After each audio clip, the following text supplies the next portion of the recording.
भीमराव आम्बेडकर को पत्रकार और संपादक क्यों बनना पड़ा? तो जय भीम दोस्तों, आप देख रहे हो अंबेडकर जी स्टोरी चैनल। तो दोस्तों, हमारे आपसे एक ही विनती है कि इस चैनल पर नए हो तो चैनल को सब्सक्राइब कर लें और अपने दोस्तों के साथ वीडियो को शेयर कर दो। तो चलिए वीडियो को शुरू करते हैं। आम्बेडकर ने अपने सामाजिक राजनीतिक आंदोलन को मीडिया के माध्यम से भी चलाया और अछूतों के अधिकारों की आवाज उठाई। B.R. आम्बेडकर 14 अप्रैल 1991, 6 दिसंबर 1956 बहुआयामी विद्वान और एक दूरदर्शी संस्थान निर्माता थे। उनके जीवन के एक साथ कई पहलू हैं और उनकी असंख्य व्याख्याएं हो सकती हैं। प्रस्तुत लेख में डॉक्टर आम्बेडकर के विचारों के संदर्भ में मीडिया के चरित्र की पढ़ ताल करने का प्रयास किया गया है और जानने की कोशिश की गई है कि मीडिया के प्रति उनकी दृष्टि क्या थी। इस लेख को लिखे जाने का एक संदर्भ ये भी है कि डॉक्टर आम्बेडकर द्वारा निकाले गए पहले पत्र मूक नायक के प्रकाशन के 100 साल पूरे हो गए हैं। आम्बेडकर के जमाने में प्रिंट यानी अखबार, पत्र पत्रिकाएं और रेडियो ही जनसंचार के प्रमुख साधन थे। मीडिया पर ब्राह्मणों सवर्णों का पारंपरिक प्रभुत्व तब भी था। इसीलिए डॉक्टर आम्बेडकर को प्रारंभ में ही ये समझ में आ गया कि वे जिस लड़ाई को लड़ रहे हैं उसमें मेनस्ट्रीम मीडिया उनके लिए उपयोगी साबित नहीं होगा, बल्कि उन्हें वहां से प्रतिरोध ही झेलना पड़ेगा। यह अकारण नहीं है कि डॉक्टर आम्बेडकर को अपने विचार जनता तक पहुंचाने के लिए कई पत्र निकालने पड़ी है, जिनके नाम हैं मूक नायक 1920, बहिष्कृत भारत 1924, समता 1928, जनता 1930, आम ही शासन करती जमात बन्नार 1940, प्रबुद्ध भारत 1956। उन्होंने संपादन, लेखन और सलाहकार के तौर पर काम करने के साथ इन प्रकाशनों का मार्गदर्शन भी किया। बाल गंगाधर तिलक उन दिनों केसरी नामक समाचार पत्र निकालते थे। केसरी में पूरी विज्ञापन शुल्क के साथ मूक नायक का विज्ञापन छापने के लिए अनुरोध किया गया, लेकिन तिलक ने इसे छापने से इनकार कर दिया। मूक नायक के संपादक P.N. भाटकर थे, जो महार जाति के थे। उन्होंने कॉलेज तक की शिक्षा प्राप्त की थी। मूक नायक के पहले 13 संपादकीय लेख डॉ. आम्बेडकर ने लिखे।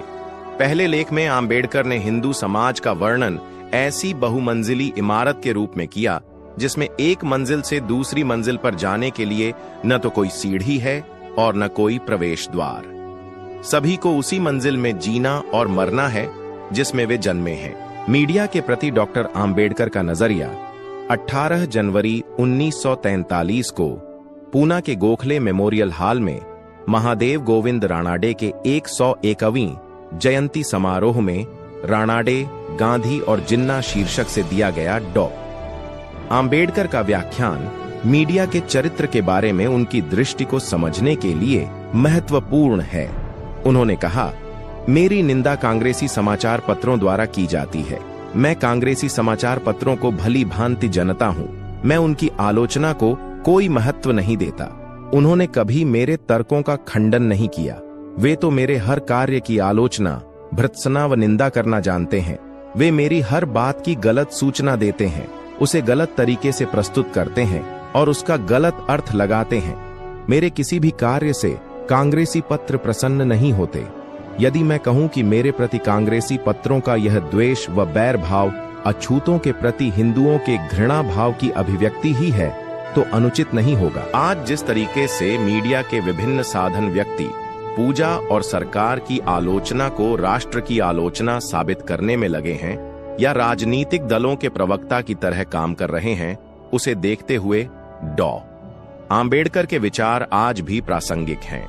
यदि आज डॉक्टर आम्बेडकर होते तो अंदाजा लगाया जा सकता है कि उनके निशाने पर कौन सी विचारधारा और पार्टी तथा नेता होते। अछूतों के प्रति मीडिया का दृष्टिकोण, अस्पृश्यों के जीवन और आंदोलन में प्रेस की भूमिका और सीमाओं को रेखांकित करते हुए उन्होंने लिखा, भारत के बाहर के लोग विश्वास करते हैं कि कांग्रेस ही एकमात्र संस्था है जो भारत का प्रतिनिधित्व करती है, यहां तक कि अस्पृश्यों का भी।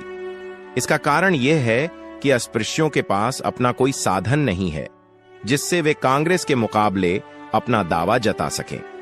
अस्पृश्यों की इस कमजोरी के और भी कई कारण हैं।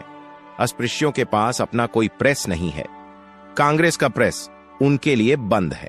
उसने अस्पृश्यों का रत्ती भर भी प्रचार न करने की कसम खा रखी है। अस्पृश्य अपना प्रेस स्थापित नहीं कर सकते। यह स्पष्ट है कि कोई भी समाचार पत्र बिना विज्ञापन राशि के नहीं चल सकता। विज्ञापन राशि केवल व्यावसायिक विज्ञापनों से आती है। चाहे छोटे व्यवसायी हों या बड़े, वे सभी कांग्रेस से जुद्धे हैं और गैर कांग्रेसी संस्था का पक्ष नहीं ले सकते। भारत के एसोसिएटेड प्रेस का स्टाफ, जो भारत की समाचार एजेंसी है, संपूर्ण रूप से मद्रासी ब्राह्मणों से भरी पड़ रही है। वास्तव में भारत का संपूर्ण प्रेस उन्हीं की मुट्ठी में है और वे पूर्णतया कांग्रेस के पिट्ठू हैं, जो कांग्रेस के विरुद्ध किसी समाचार को नहीं छाप सकते। लोकतंत्र में मीडिया की भूमिका और Ambedkar all India scheduled castes federation ने जनवरी 1945 में अपने साप्ताहिक मुखपत्र पीपल्स हेरल्ड की शुरुआत की। इस पत्र का मुख्य उद्देश्य अस्पृश्यों की आकांक्षाओं, मांगों, शिकायतों को स्वर देना था। इस पत्र के उद्घाटनकर्ता की हैसियत से डॉक्टर आम्बेडकर ने कहा, आधुनिक प्रजातांत्रिक व्यवस्था में अच्छी सरकार के लिए समाचार पत्र मूल आधार है। इसलिए भारत के अनुसूचित जाति के अतुलनीय दुर्भाग्य और दुर्दशा को खत्म करने में तब तक सफलता नहीं मिल सकती जब तक 8 करोड़ अस्पृश्यों को राजनीतिक रूप से शिक्षित न कर लें। यदि विभिन्न विधानसभाओं के विधायकों के व्यवहार की रिपोर्टिंग करते हुए समाचार पत्र लोगों से कहें कि विधायकों से पूछो ऐसा क्यों है, कैसे हुआ, तब मेरे दिमाग में कोई दुविधा नहीं है कि विधायकों के व्यवहार में बड़ी तब्दीली आ सकती है। इस तरह वर्तमान दुर्व्यवस्था, जिसके भोगी हमारे समुदाय के लोग हैं, पर रोक लग सकती है। इसलिए मैं इस समाचार पत्र को एक वैसे साधन के रूप में देख रहा हूं जो वैसे लोगों का शुद्धिकरण कर सकता है जो अपने राजनीतिक जीवन में गलत दिशा में गए हैं। आम्बेडकर के जमाने से लेकर अब तक मीडिया की दुनिया में बहुत कुछ बदल चुका है, लेकिन बहुत कुछ यथावत भी है। दलितों के लिए मेनस्ट्रीम मीडिया के दरवाजे अमूमन आज भी बंद हैं। उत्तर आम्बेडकर काल में कांशीराम ने उनके आंदोलन को आगे बढ़ाते हुए कई पत्र निकाले। आज व्यक्तिगत प्रयास से कुछ व्यक्ति और संगठन छिटपुट पत्र पत्रिकाएं प्रकाशित कर रहे हैं।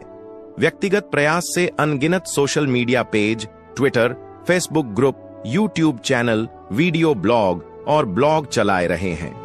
लेकिन ऐसा क्यों है कि सैकड़ों दलित करोड़पति, डिक्की और बामसेफ जैसे संगठन, सैकड़ों विधायक, संसद मंत्री, दर्जनों ताकतवर राष्ट्रीय नेताओं, हजारों नौकरशाहों के होने के बावजूद आज मुख्य धारा में ऐसा कोई अंग्रेजी, हिंदी अखबार, टीवी चैनल नहीं है जो दलितों और पिछड़ी जातियों से जुड़े मुद्दों पर संवाद कर सके, उनके विश्व दृष्टि की नुमाइंदगी का। तो आज की वीडियो में बस इतना ही। तो आपसे विनती है कि वीडियो को ज्यादा से ज्यादा शेयर करें।